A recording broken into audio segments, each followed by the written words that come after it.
কৃষ্ণনগরের ঐতিহ্য ৩০০ বছরের পুরনো বারোদল মেলা। চলুন দেখি এবছর কি কি স্পেশাল থাকছে।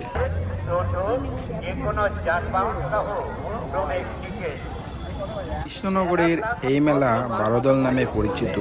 এর কারণ এখানে প্রতি বছর 12 জন গোপাল পুজো করা হয়, তাই বারোদল নামে পরিচিত। এবছর সেটা পুজো হয়নি, কারণ রাজা সমীরচন্দ্র রায় মারা যাওয়ায় অসুস্থ থাকায় এবছর পুজো করা হয়নি। কিন্তু মেলা হচ্ছে সাবরম্বে এবং প্রচুর ভিড় রয়েছে এবং দোকান পাশানো বসেছে অনেক। তো তোমরা যারা এই মেলায় আসতে চাও তারা কৃষ্ণনগর স্টেশন থেকে বা বাস স্ট্যান্ড থেকে যে কোনো টোটোওয়ালাকে বললেই পৌঁছে দেবে কৃষ্ণনগর বারোদল মেলায়। তো এই মেলায় কী কী রয়েছে সমস্ত কিছুই দেখাবো এই ভিডিওতে। ভিডিওটি সম্পূর্ণ দেখো এবং কেমন লাগছে কমেন্ট করে জানাও। আর যারা আমার চ্যানেলে নতুন, চ্যানেলটি অবশ্যই সাবস্ক্রাইব করে দেবে।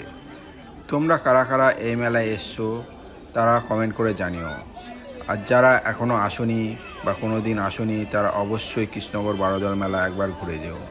এখানে যেমন দোকান রয়েছে তেমনই রয়েছে গৃহস্থের কাজে নানা রকম যাবতীয় আসবাবপত্র, তারপর হচ্ছে কাপ প্লেট সমস্ত কিছু দোকান। আর বাচ্চাদের জন্য রয়েছে খেলনা, মেয়েদের জন্য এবং ঘরের জন্য টুকিটাকি নানা রকম জিনিস এবং সব কিছু একসাথে। এবং বিশাল বড় মেলা এবং অনেক দোকান, প্রচুর দোকান। এই নয় যে একটা দুটি দোকান, অনেক অনেক প্রচুর দোকান। এই মেলা ঘুরে শেষ করা খুবই অসম্ভব। তো দেখো মেলা উপলক্ষে কৃষ্ণনগর রাজবাড়ির গেট কত সুন্দরভাবে সেজে উঠেছে, আলোয় ঝলমল করছে। আর এই দোকানে দেখো এই যে লোহা লক্করের দোকান, যেগুলো আমাদের প্রয়োজনীয় দৈনন্দিন কাজে লাগে।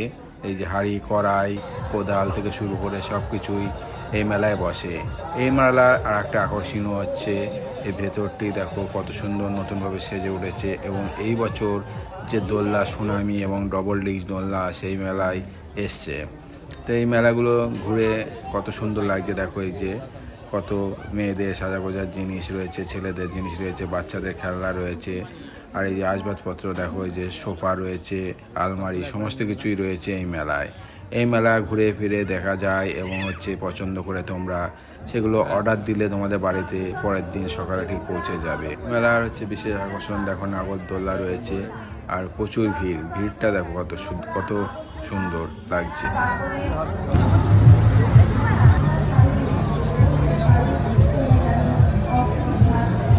মেলায় রয়েছে বাচ্চাদের জন্য দোলনা, বড়দের জন্য দোলনা, সমস্ত বয়সের লোকেদের জন্য এখানে দোলনা রয়েছে।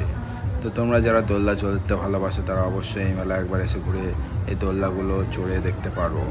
আর এইখানে দেখো কত সুন্দরভাবে তন্দুরি চা করা হচ্ছে। আর মেলায় আসলে একটু চা না খেলে হয়, তা আবার যদি তন্দুরি চা হয়। তো আমরা দুটো গ্লাস নিয়ে খেয়ে নিলাম চা।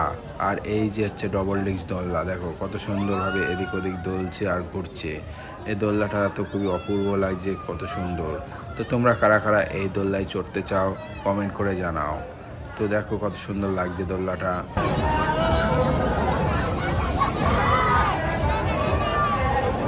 আর এই বছরের সবচেয়ে সেরা আকর্ষণ ডবল ডিস্ক দোলনা আর হচ্ছে সুনামি দোলনা। এই সুনামি দোলনায় দেখো চড়ে লোকজন কেমন চেঁচামেচি করছে।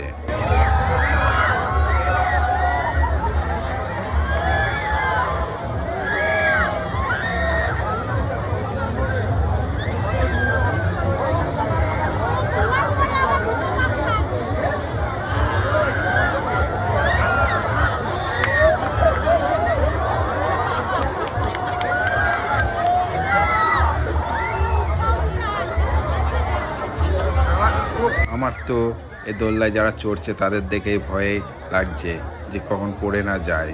তো তোমরা এই দোলনা কারা কারা চড়তে চাও কমেন্ট করে জানাও। আর ভিডিওটি ভালো লাগলে অবশ্যই লাইক এবং শেয়ার করো। মেলার আর একটা বৈশিষ্ট্য হচ্ছে স্পেশাল লস্যি। তো এখানকার লস্যি আসলে অবশ্যই খাবে। এখানকার লস্যিগুলো হচ্ছে 30 টাকা করে নিয়েছিল, একদম লাল দই দিয়ে করা। আর এই যে ফুচকা পট্টি, বারোদল আসলে এই ফুচকার গলিতে কে না ঢুকেছে। আর ফুচকা তো সবাই খেতে ভালোবাসে, কারণ ছেলে মেয়ে সবাই ভালোবাসে ফুচকা। তো ফুচকা পট্টিরা দেখতে পাচ্ছ, আর জিলাপি, গরম গরম জিলাপি, বাদাম তো মেলায় আসলে চলবেই। আর এই যে দেখো একটা বিশেষ জিনিস দেখলাম এই বারোদল মেলায়, মানে বাদাম ভাজা মেশিন, অটোমেটিক বাদাম ভাজা হচ্ছে, আর খুন্তি দিয়ে নাড়াতে হচ্ছে না, তলায় গ্যাস চলছে আর এখানে মেশিন ঘুরছে। কেমন লাগলো ভিডিওটি কমেন্ট করে জানাও।